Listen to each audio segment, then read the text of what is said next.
G'day, guys. Welcome back to the Syndicate podcast on the Pittsburgh Steelers Syndicate. I'm here with my good mate Britsburgh, Owen. Owen, we're doing a debrief today because you missed the game, right? What happened yesterday? So yesterday I was stuck at work until like 9:30, 10 o'clock my time, which is about, well, I don't know, well, it was well after the Steelers game finished yesterday. So I was on a 13-hour shift at work yesterday. So I missed the game. And what was even worse, Mark, was I'd planned to have my phone in my pocket to listen to the game on SNR, or even try and watch bits of it on Game Pass as I was working. And certain individuals who I'm not going to name, for I don't want to get sacked, said we couldn't have our phones out. That's fair enough. So I want to ask you a question. What, before you saw the highlights today, this morning when you woke up, what did you hear about the game as best you can? How do you describe the game without watching it? What did you know? What I heard was the fact that it was a very close game. Obviously, a typical Ravens Steelers game. Very, very close. Obviously, 16-14. I also heard that Pickett went out injured, and I also heard that Trubisky threw 3 interceptions. Right. I also heard the Ravens ran all over us as well, which was what I also heard. And then obviously I watched the highlights and got a bit more context behind it this morning. Well, not really highlights. I watched the game in 40, so that breaks down, just shows you every single play one after another, rather than all the ad breaks and the. Wouldn't it be nice to watch the game in 40, like without ads, just if it was live? Wouldn't that be fantastic? Yeah. I mean, I think if they just continuously played, I think you have the 3 game games over in in a about an hour.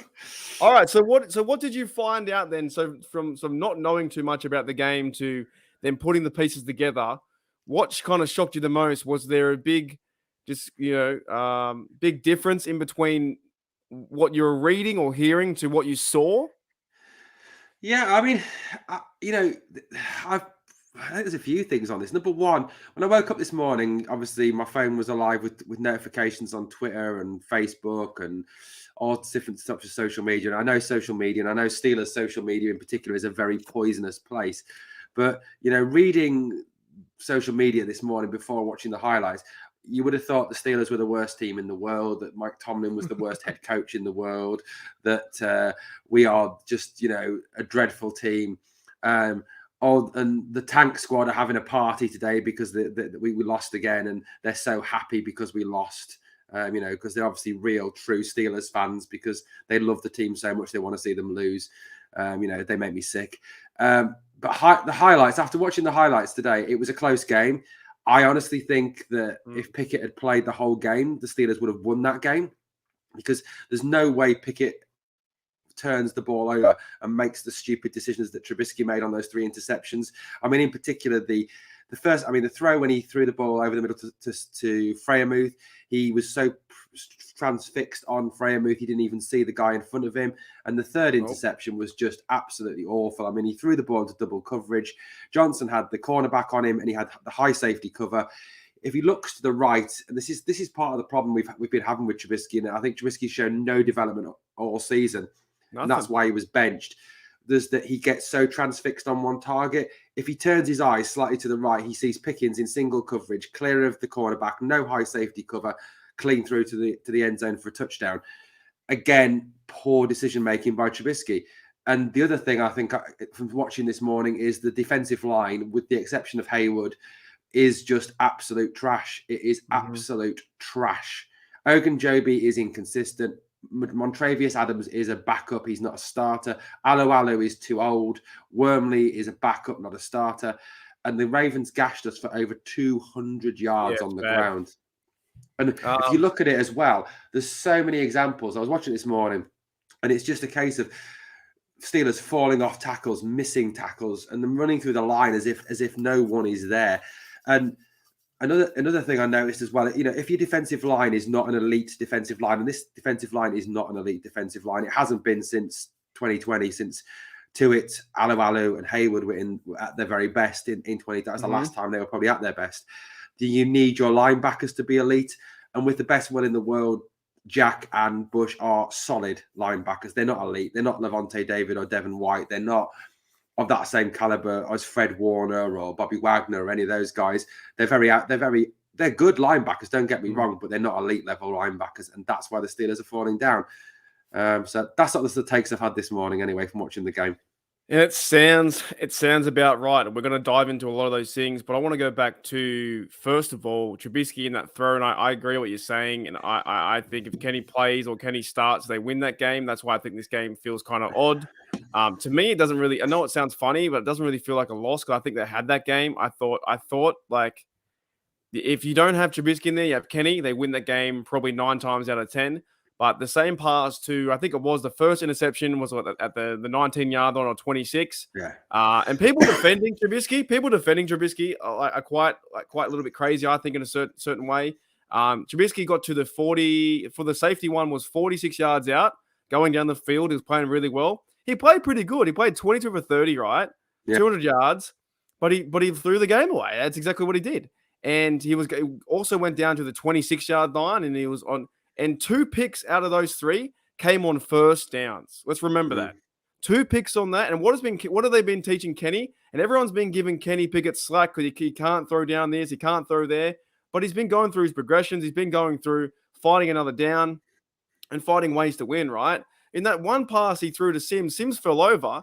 Now, if he saw Sims falling over, maybe he wouldn't have thrown it that fast. I don't know. But then the second one he threw to Fry move, he was covered by 3 people. And then Queen went up and got it, right? And the last one was probably the worst one. The safety where he was 46 yards out. You want to see him go deep. He throws the ball deep. You can't see on the TV until it goes into focus. Next minute, the safety is the exact same spot he needs to be playing safety. The guy is the Raven cornerback covering Deontay Johnson. The safety plays over the top, pinpoints the ball. See you later, mate. Catch, and they get it to the 1. Now, they were fortunate because they caught that football and marked it at the 1-yard line for some weird rule. They can't advance it into the end zone, so they got it at the 1.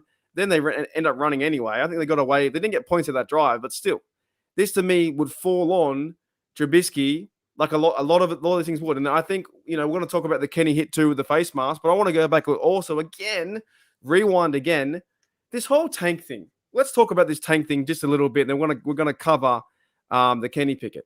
If you are dead set cheering your team to lose, I still, out of the fact, I don't know why you watch.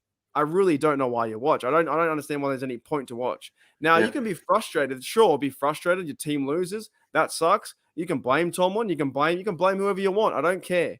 But if you want your team to lose, there's literally no point for you to watch. And for the next 4 games, do us all a favor, check out, and don't come back till April or never come back again. I legit can't handle it anymore in the comments that people are saying I want to see him tank and get a better pick because it does not fix anything, right? Exactly. And this game was a winnable game to where we could go towards the playoffs, and this team needs some confidence, right? And I still feel that they played pretty well in this game. And sure, Matt Canada didn't call the best game, but I think he called some pretty good stuff. But what are your overall thoughts on this tanking idea with four games to go? At worst, we'll probably get a top 10 pick, right? What are your thoughts? I've got a few points on this tanking thing. The first thing is, in terms of yesterday's game, a blocked field goal, that field goal is not blocked. We win 17-16. That's another thing that could be taken into account. But the tanking thing, I don't understand the philosophy of wanting a team to lose. I think part of it is down to the way that the NFL is structured, the fact that it rewards failure. Yes. Because you fail, you get a higher draft pick, but it rewards failure in theory. But you enter a lottery. Even taking a top 10 pick, you are taking a chance. You are taking a lot. It's like buying a lottery ticket. You don't know that if you pick a player in that top 10, that top 10 player is going to be any better than someone picked at 15, at 20, at 25, at 32. At the end of the day, you could pick someone in the top 10 and they could stink. Just because they did well in college doesn't mean they're going to do well in the NFL at a different level. And that's one thing I think these tankers are really struggling to get their head around. Yes, there are a lot of players taken in the top 10 that are very successful players, but you've only got to look at the likes of Johnny Manziel, Josh Rosen, Sam Darnold, Baker Mayfield, Devin Bush. We moved up. I think Bush Mitchell Trubisky. Mitchell Trubisky. Yeah, I know the majority of these guys are quarterbacks, but Jarvis Jones, people like this, they're taken in the first round. There is no guarantee these guys are going to be superstars for your team. So that's the first thing that gets to me about tankers. The second thing is, I read today on. I've watched a few videos this morning. I've watched, what's yours, Mark, on Steelers Nation Australia. I've watched the All Steelers Talk. No, our good buddy Noah Strackbine. No, it And was you good. read, Noah's getting heat from that video. He says it's a yeah, chance, and they're all getting heat. Don't get it. yeah. And you read the comments. Let's just lose out from this point of view. Look, why? Why? Right, I tell you what. You fans that are saying let's just lose out from this point, go and stand in the Steelers locker room. Stand in front of Cam Hayward, Minka Fitzpatrick, TJ Watt, Najee Harris, George Pickens, Mike Tomlin, and say, guys, I want you to lose out for the rest of this season. And you see the response you get. Because I tell you something, it ain't going to be pretty what you get back off them. It's going to be a lot of F's and other words like that you're going to get back off them. And also, yeah, those people, those tankers, are the same people that would be the first person to cheer when we win the Super Bowl. They'd be the first person to run out there, and when they see Benny Snell or someone like that doing well again, or when they see Kenny Pickett playing really well, the team going well, they're back on it. Like, the thing why I find I've always said about this, and what really frustrates me, is the tankers, they win either way. They win either way because they're happy when they lose, and sometimes they can be happy when they win. Now, some tankers aren't happy either. Right? Some tankers aren't happy when the Pittsburgh Steelers, when they lose, or they're kind of happy getting draft picks. They want to build for the draft for the next 5 years. I don't know about you, Owen. I want to enjoy every day. I know this NFL goes with life. It's not like the NFL and our life cycle is different, right? Is it not? No, we're getting older every second. Why do I want to miss out on valuable time watching my Steelers play and progressing with the players like Najee Harris? Jalen Warren had a good game today. Some positive too. Freiermuth had a really good game. I thought Steven Sims had some good progress. I think Deontay showed flashes where he was going well. Kenny, if he was in there, would have played well, right? Why do we want to waste our time in tanking to set ourselves up for? I don't want to wait 9 months to think about next season and Super Bowl. I want to, if we have a chance, and tell me the chance to get better this year, even if we don't go to the playoffs, if we get better, you cheer your team to win. That's the thing that they don't understand. They think it's a miracle. Open up the envelope, you get a free pick, you get a top 5, you get a top 10. Oh, here you go. You'll be in the playoffs next year. And it doesn't matter anyway because half the tankers don't like Mike Tomlin. So that makes no sense. They don't like Mike Tomlin. Therefore, they're allowing Mike Tomlin to go and choose a player. Yeah. Come on, man. There's a couple of things that I don't understand, about this whole tanking philosophy. It's, winning breeds confidence, and even going into the end of the season, going into the off season, you want your team to go into that season, next season, confident. And the thing is, they've got to remember is this is a very, very young Steelers team. Well, on offense, shall we say, it's a very young Steelers team, and if young players are going through this, this cycle of constant losing, constantly being put down, it becomes a way of life, and it becomes a difficult cycle to break.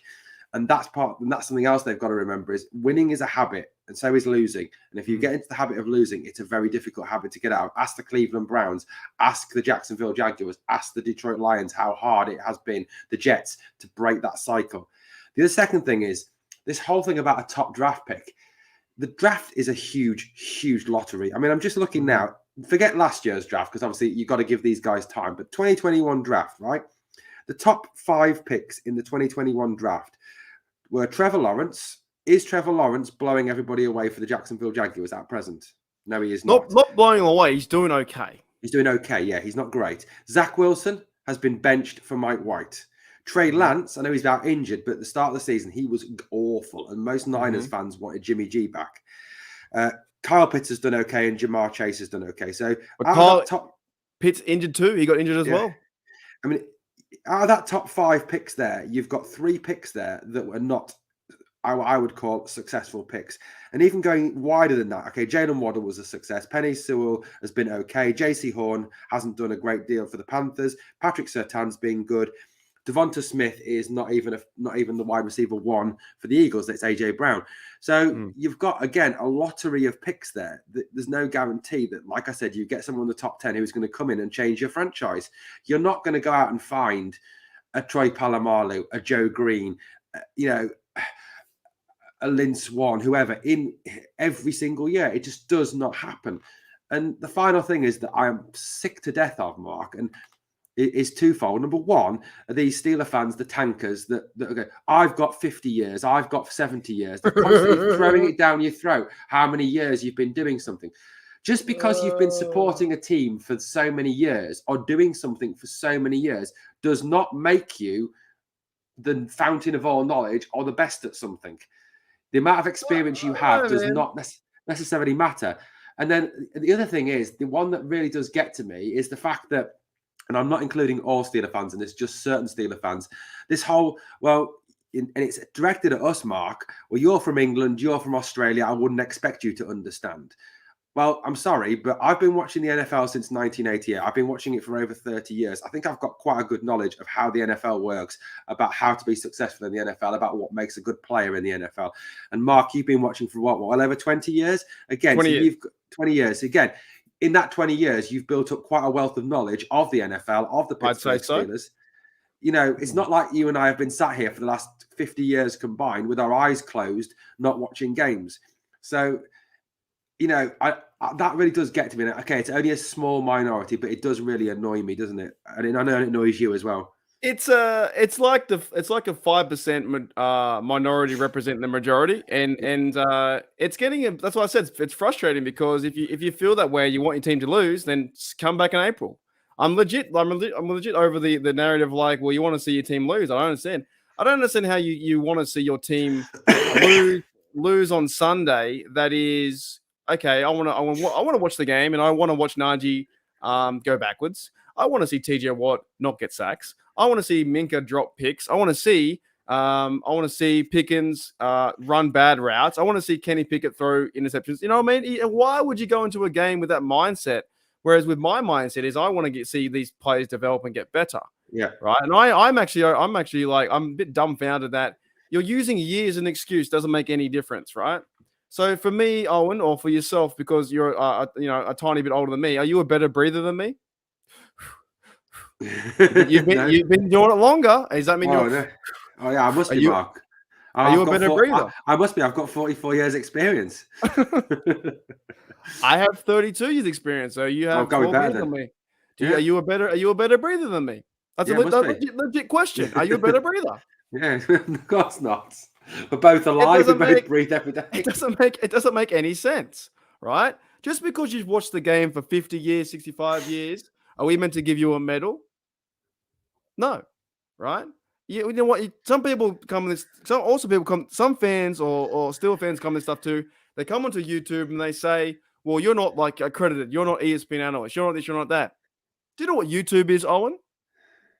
It's a worldwide platform for people to share ideas, share concepts, talk about things they love, and to share their love of sports, gaming, whatever they want. It's YouTube. Yeah. It's not ESPN Tube. It's not National Football League, Ryan Clark Tube. It's YouTube. Guys are coming into our space now that we've been doing this for yourself for a year. You're doing fantastic, by the way. You're killing it. Okay. 2 monetized channels, killing it. And we're not just talking about money. We talk about the community and passion. We wouldn't do this without you guys as fans. Not just about money. The money is another drive for us to do it, for sure. We don't even get that much. We get a few bucks, right? But the thing is, the NFL guys are coming into YouTube.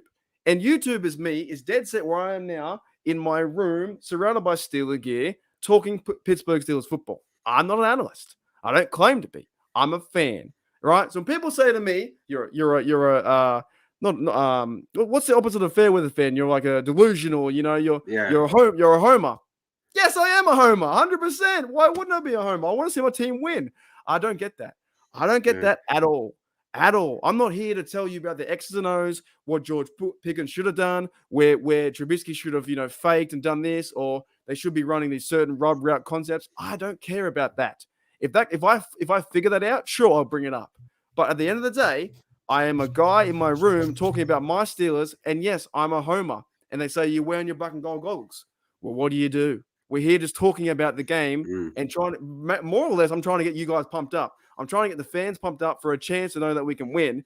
And these guys coming in saying, you're a homer, you're this, you don't know what you're talking about. First of all, you live in Australia, you live in the UK, go watch rugby, go do this. They have absolutely no concept of what we do, I guess, for our part-time jobs. I would call this my part-time job now, right? Part-time jobs or our passion talking about the game.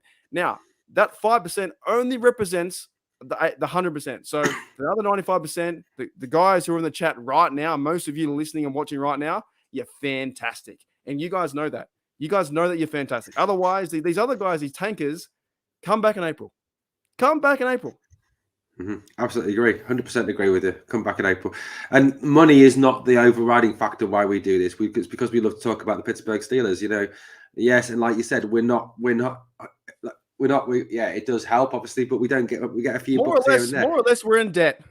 Yeah, we are. Well, actually, you know what? If you work out how much you pay for the microphones, the webcams, the computers, the StreamYard, the Canva, everything else that goes with it, and how much we earn, we probably are. As a business, we'd have gone bust. We'd have gone bust by now. I'm not a liable business right now. I've spent more money than I have getting the money in return. But it's not about the money, right? It's about building the community and the passion. So when you attack us like that, we're just like dumbfounded at the comment. The comment makes no sense. You actually look like an absolute idiot. The people who do that, you call us out to go watch rugby, go watch this. You look like an absolute moron. That's what you look like. They really do.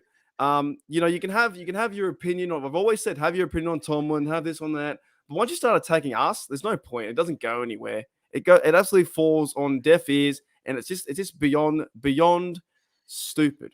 But we're here for the passion. We're here to talk the game. And after these losses, it really doesn't make. It makes no sense because, in my opinion, I think in this game, I think the Steelers could have won. Yeah, right? Me too. Steelers could have won, and let's move into a few things that we go throughout the game. Let's talk about the Kenny hit. I know this is something you want to talk about. You want to bring up the Kenny. Let's discuss the Kenny hit. I've watched it now twice. I'm not a big fan of it.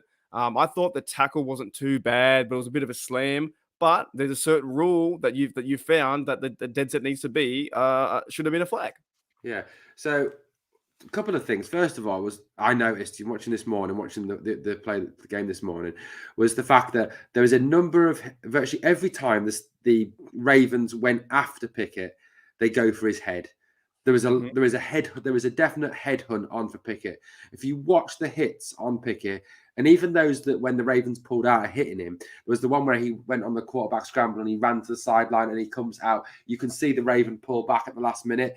They're targeting his head. They were trying to knock him out of the game. There was a deliberate headhunting, aggressive policy there. You could see that. I think they were worried about him because they know that he doesn't turn the ball over. They know that he's a very solid quarterback. Now, the Roquan Smith hit, if you watch it and you watch it in slow-mo, you look at the video stills of it, it is a foul. It is a roughing the passer call. It is a deliberate targeting. Now, on the actual thing, if you watch, when Smith tackles him, his left hand comes round, he grabs hold of Pickett's face mask. He pulls Pickett's face mask and then lets go after he's twisted him. Now, the rule says no player shall grasp, control, twist, turn, push or pull the face mask of an opponent in any direction. If a player grasps an opponent's face mask, he must immediately release it. If he does not immediately release it and controls his opponent, it is a foul. And if you watch on that video and you watch the stills, he grabs, he twists, he pulls, and then he slams him down. So that is a roughing the passer call. And it was a deliberate act by Smith to injure Pickett. You can see that. You can see there is and you know what? Ravens fans are going to say, no, it wasn't. It was just normal football play. And probably the tankers are going to come on and say, no, it was just normal football play. It was not. If you go back and you watch all the first series is when Pickett was in, there is a deliberate targeting policy going on there. Have you noticed that the tankers are all connected in the same kind of like they don't like Mike Tomlin. Their quarterbacks, Mitchell Trubisky. You know what I mean? They're all like connected. They're all the dots are connected. They're all kind of like the same kind of thing. They're not a fan of Kenny Pickett's progression or throwing the ball deep. However, when Trubisky does it, it's fine because he's allowed to get away with a few interceptions. You know what I'm saying? Yeah. They're a real funny bunch. But I agree with you completely. How many times have we seen in the NFL this year and last 3 years that they literally can just like graze the face like that or touch him, or Tom Brady gets touched and they get a flag? So you had the face mask and a push down like that. 9 times out of 10, that should be a flag. And then also Kenny got concussed too. So where's the flag? Yeah. Well, I'd love to sit. I mean, I'm not in this position to do this, but I would love to sit the head of NFL refereeing down today, show him the roughing the passer call from the Bucks Falcons game on Brady that was non-existent. Show him that from yesterday and ask him to explain to me why that one is a penalty and that one is not a penalty.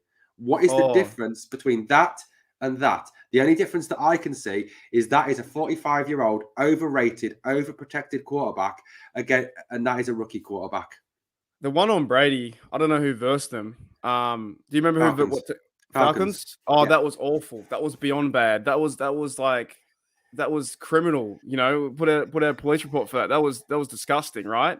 And he got a flag for getting touched in that one in the game, didn't it? Yeah, it did, because the Falcons would have had the ball back and an opportunity to go and win the game, and that got them a first down and then a new set of downs, and they were able to go and run the clock out then. But like I said to you, the only difference that I could see in terms of, well, first of all, that wasn't a penalty, but it's a 45-year-old, overrated. Now, I'm sorry, I'm one of these NFL fans that does not think that Tom Brady is the GOAT. I do not rate him as the GOAT at all. I think he's a very lucky man. That's the difference between him and Pickett. Yesterday, if that's Brady, that's right. Roquan Smith on Brady, that is called as a penalty 10 times out of 10. Now, I can't remember, but did Pickett stay down after that hit, or did he get up? I think he did go down, and then he went into the blue medical tent afterwards, I think. So if he's down, why isn't there like a review or a flag coming out after a discussion? You know what I mean? If he's getting concussed, then surely it needs to be it's not a bang-bang play. No, and surely, I mean, one of the things about the NFL and that I like, as someone who watches soccer, football in this country, there is one referee and two linesmen, and they are responsible for everything on the pitch. So that's three people trying to watch the game. And yeah, I know that football is trying to include more technology with VAR and all this, but in the NFL, there are so many referees and line judges and this judge and that judge on the field. How one of them... Yeah, 8. How one of them has not spotted that is beyond me. Is absolutely beyond me. And the fact that you've got, I don't know how many million cameras from virtually every angle covering the NFL. The NFL, I mean, trust me, guys in America, trust me. You know, I watch soccer in this country. I watch football in this country. And I watch the NFL. The coverage of the NFL is by far superior to anything that is done over here on any sport. Because of the camera angles, the number of cameramen, the different things like that. So how someone in New York, and let's face it, New York are always loving to getting involved in these games, has not spotted that is absolutely beyond me. It's just beyond me. I don't know how because at the end of the day, people could say, oh, well, if this, if that, whatever. But if you look at the track record of the Steelers over the last few games, they have not turned the ball over in the last 4 games. Pickett has made huge steps forward in the last 4 games. I am confident. I'm super confident, 99.9% confident that if Pickett had remained in that game yesterday, the Steelers will go on to win that game. Even with the run defense looking as bad as it did yesterday, they still only managed to score 16 points, the Ravens. Steelers scored 14 with the underperforming offense, with Trubisky making some stupid decisions that Pickett wouldn't have made. Now, I'm sorry, if Pickett stays in, Steelers win that game. It's not even, I'm not even prepared to have this discussion with anyone because I just cannot see how it wouldn't happen. Yeah, to me, there isn't really a discussion, and everyone has their opinion. But I think there's too much like factual evidence. I think there's too much evidence on the ground for Kenny Pickett playing this game since the bye. He's 3-1, and the old adage, of course, will come out and say, "Well, he only versed the Saints, he only versed the Colts, he only versed the Falcons." Who else do you want him to verse? The CFL team? You can only verse the people you verse on the field. I'm kind of sick of that narrative too, right? It does.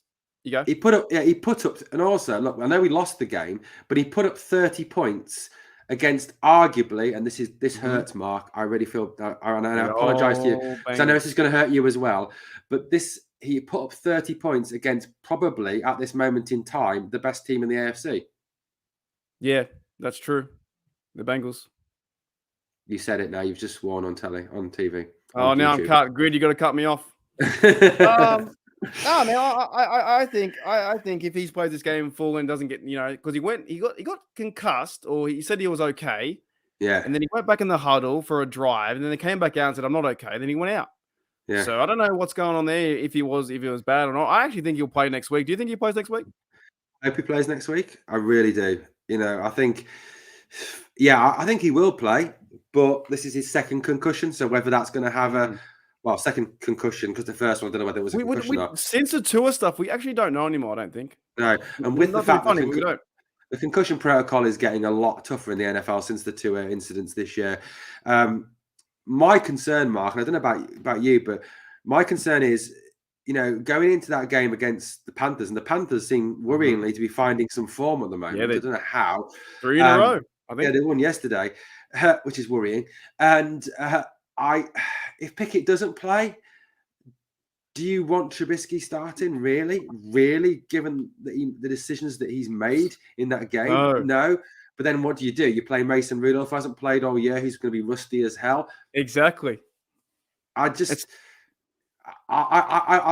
is the one big thing that is concerning me coming out of this game, that if Pickett is not fit to play against Carolina next Sunday, that the Steelers are going to have to go in with either Trubisky, who seems to make the most ridiculous decisions and has not, and I don't think ever will get over this weakness of his transfixed, the fact that he gets transfixed. You said it before at best, like it's been a whole season, even doing a backup quarterback role. He hasn't really progressed anything from the first week we saw him play. No, he didn't. The only one good game he had was the Bucks, and he came back and won that, and then played a bit of, and that was like the third quarter. Like this was almost him starting, right? Yeah, I think Kenny was out pretty early, like in the second drive or third drive. Yeah. So he had to play a full game, whereas in the Bucks game he had to play a half. And let's those Trubisky fans out there, who are going to shoot us down for saying that, we're really worried about Trubisky starting next week. Let's use their argument for a minute. The Bucs are not a good team. The Bucs stink this year. They really do. I mean, I've also watched the highlights of the Niners Bucs game this morning, and the Niners own them. Brock Purdy, Mr. Irrelevant, Mr. Final pick in the draft, just owned the Tampa Bay defense with David, Devin White, Shaq Barrett, and Tom Brady. That's the first time Tom Brady's ever lost to a quarterback in his first start in his entire NFL career. That Bucs team stink. I did see a funny thing, though, and I know you don't like Tom Brady. I don't like him either, right? But I did see a funny thing. It was like that was the first rookie to beat Tom Brady. But I'm like, Tom Brady's like 50 years old. What are they? It's not like they they didn't verse an informed Tom Brady. No.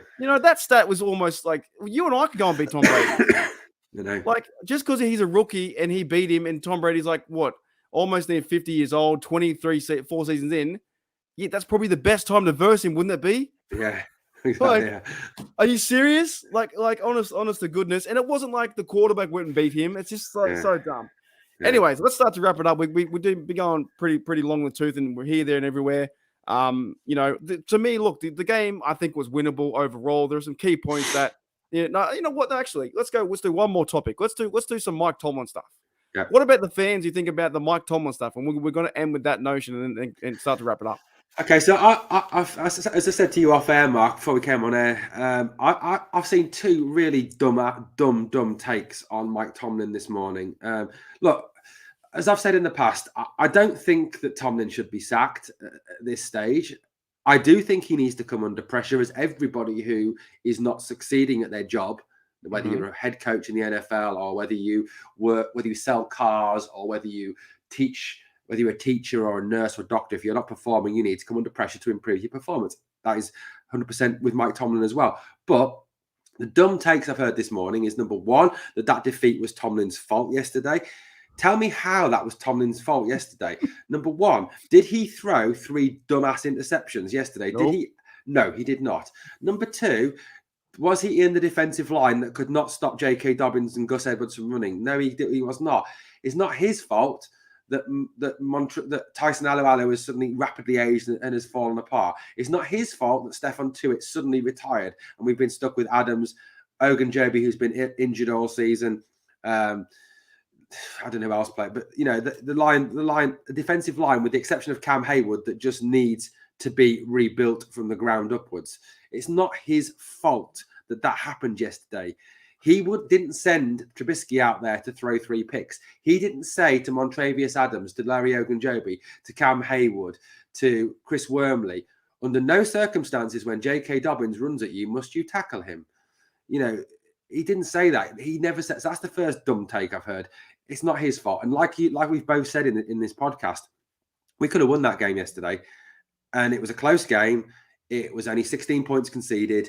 The offense again had a lot of red zone problems, and that's a whole separate discussion about the red zone issues we suffer. And the second dumb take I've heard this morning, and this is one that I think you addressed in your last Syndicate video, so guys, go and check that out, was that Harbaugh owns Tomlin. Yeah, can we talk that out a little bit? And what does that really? I don't really understand. What does that mean?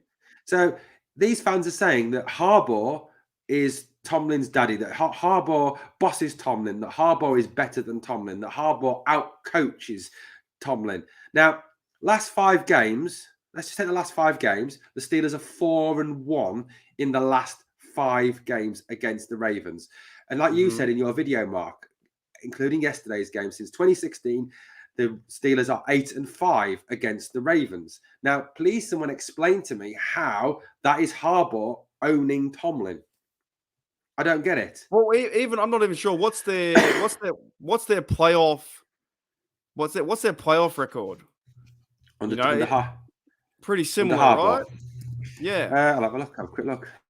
But to me, like, how does that really make? It doesn't make any sense. Like, Tomlin has had the last few. I think we won 4 in a row, right? Is that not right? And then we had a chance to go 5 in a row. What do you have there for us?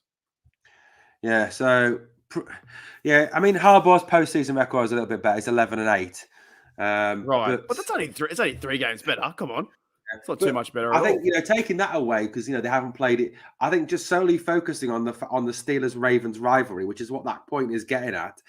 That they own us. Well, how did they own us? How I don't understand it. And the other point that I saw that kind of people supporting that point of view was actually, don't you mean that Harbaugh owns Tomlin because Big Ben was the only person who stopped Harbaugh from owning Tomlin? Oh man, what was the that doesn't make any sense. Is there any other takes you saw on the internet? Was they real? Because the Fire Tomlin crowd's out, right? They're completely out. Anything else you saw that was like over the head? They were the main.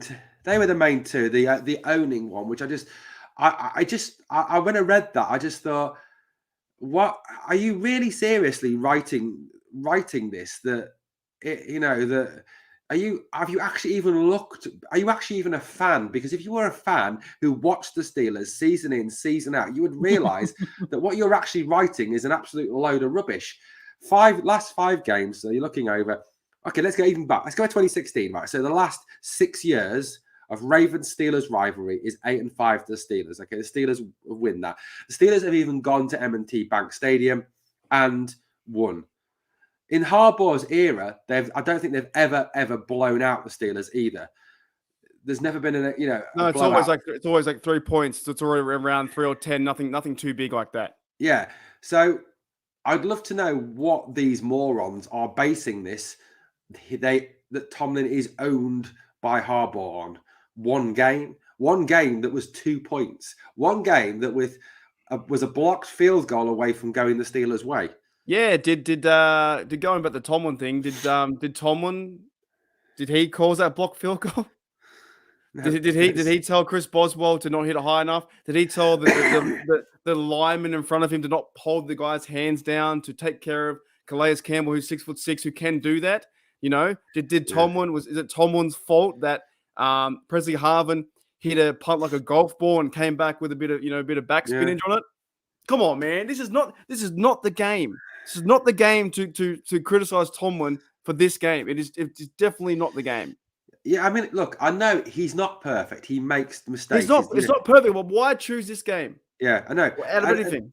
And it's the whole, I know the postseason thing is something as well that gets people as well. But, even going back to, I mean, okay, forget the KC game for a minute. Yeah, we were completely outplayed and humiliated by a very, very good KC team. But the season before against the Browns, did Tomlin tell Pouncey to snap the ball 16 miles over Big Ben's head?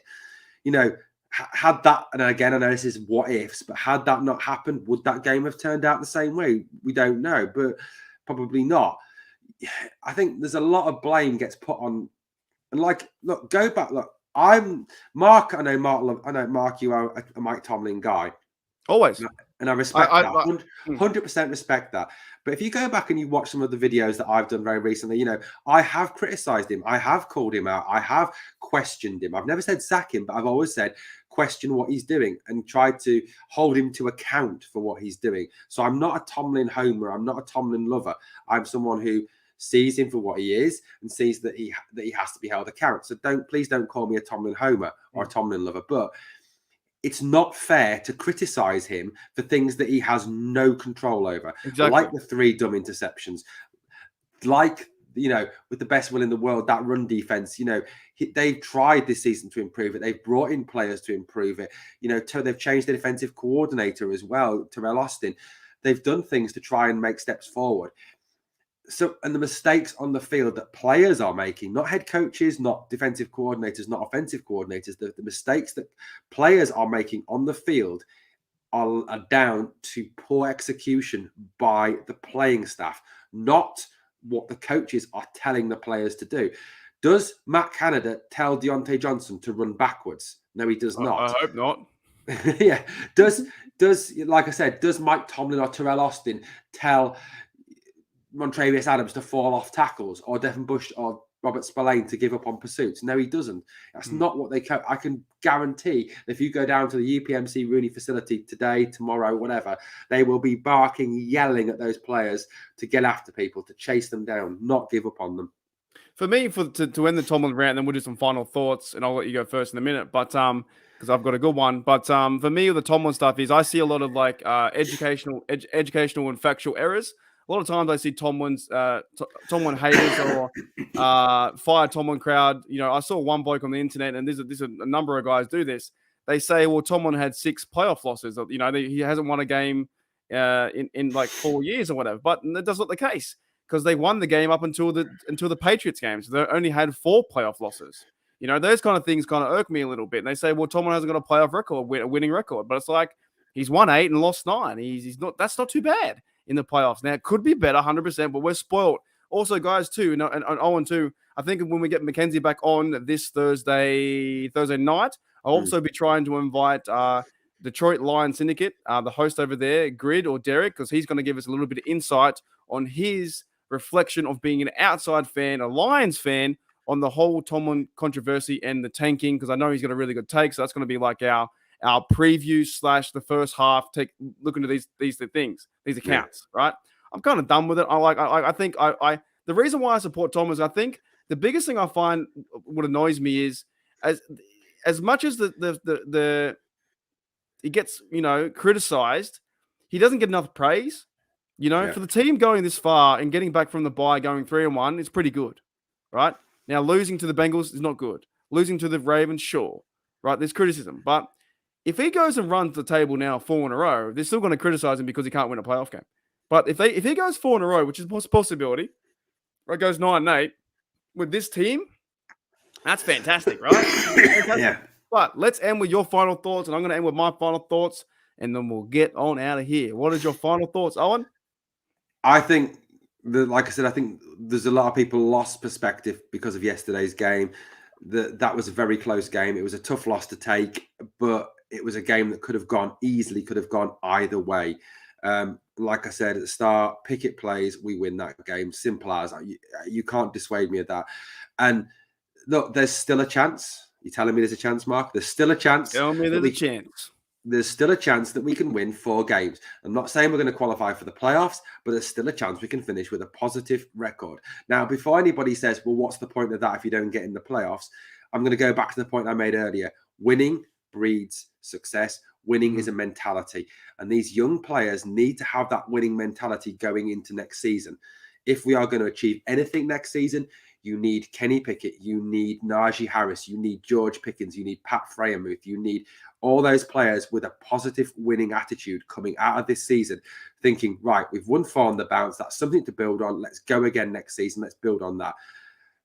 Those of you who want us to lose out and finish 5-12, you obviously don't want this franchise to be successful or competitive for the next 3 to 5 years, because that's how long it'll take to rebuild. You maybe more. You ask any Lions fan, any Jets fan, any Giants fan, any Jags fan, how long it has taken them to rebuild and become remotely competitive again. You're looking at 3 to 5 years, 3 years minimum, 5 years, 6 years at the outset for some of these franchises to get back. If you want that for the Pittsburgh Steelers, I'd question whether you're actually really a true Pittsburgh Steelers fan. Big time. Raiders, Texans, you name it. But here's my final thoughts. Owen, how many people are allowed on the active game day roster for the Steelers? It's less. It's not 53. It's 48 or something, isn't it? Right. Isn't it? What? Yeah. If it's 48, then I reckon we had 47. I've got a clue that I reckon that the actual play here, that Mitchell Trubisky was a Raven. That is overall, it is a bad graphic, but I'm telling you right now, Trubisky was a Raven yesterday. Do you know what he's doing, Mark? What's that? I think he's had it. I think he's had a bit of a nod and a wink that Lamar's not going to get a new contract next season, and he's trying out for a new job, showing he can throw to people in purple. Mate, I'm convinced that he was wearing purple yesterday. Maybe he saw Kenny Pickett wearing number 8, and he's like, you know what? I can wear the number 8 jersey. I'll fill in for Lamar Jackson. He pretty much. I know my graphic's bad. You can't even see the guy's. You can't even see the guy's arms. I'm convinced that Trubisky was wearing purple yesterday. That's my final take. The Steelers win versus the Ravens 9 times out of 10, maybe 9.5 times out of 10. The way they were playing, the coaching from Tomlin was pretty good. Matt Canada was pretty good. Sure, the defense is a bit weird, but they would have probably still held him to 16 points. I think Kenny would have thrown touchdowns. I think he would have ran the ball effectively, which he did in one run too. But overall, man, I think if it's 53 active, there was 52 plays because Trubisky was wearing purple and he had sights. He almost, had a pretty good completion rate with 3 completion rates to the Ravens. But I think we're done, Owen. I appreciate your time here on our podcast, the Pittsburgh Steelers Syndicate. If you guys like the podcast, made this far, make sure you hit that sub, hit that like. It's been another Premier year. It's been a fun one. It's a good thing to get off our chest, right? We've called out a lot of people, and I'm serious, man. If it hurts your feelings and you are a tanker, then wait until the end of the year. Come back in April if you want, because we're not talking about the draft. We're talking about next week. We're talking about trying to beat the Panthers and improving to 6 and 8, and then have a chance to get a winning season. And then we have the Raiders. We have the Christmas Day game.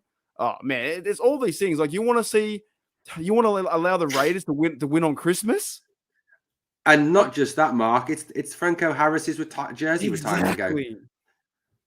Why would you want to cheer your team to lose on the special day that is Franco Harris's retirement day for the jersey? Isn't it? I can't. You know what? I might be wrong here, call me bad for not remembering this. But isn't it actually on the anniversary or close to the anniversary of the Immaculate Reception? I think it may be. I think it's a day off. I think the day before is the actual day. Yeah. I think the 23rd. And they have a big spectacle. They're doing everything on the night before. The 24th is Christmas Eve. I get to watch it on Christmas Day. It's going to be fantastic. And you want to see your team questionable, the team the Steelers lose to get a better draft pick on a famous day that set this the absolute brilliant play. And did he catch it? Do you reckon? I don't think he did. 23rd of December, 1972. It was. Yeah. Did he catch it though? You reckon? Yeah, he did. I don't know. I don't know. I've seen the footage a few times. I kind of think it might have bounced. He caught it. I've spoken to Frenchy Fuqua. He told me he caught it. He told me that Franco caught it. Have you really? Have you really spoken to that bloke? No, not really. All righty, guys. That's right. That's because you haven't got your ESPN credential. That's why you haven't spoken to him. Yeah. They're in the post, apparently. Hooly dooly. All right, guys. Thank you for checking out Pittsburgh Steelers Syndicate. Don't be a tanker. We're all about winning. You got to win on the field and win in life. We'll see you guys later. And thanks, Owen, for coming on. Here we go, Steelers. Here we go.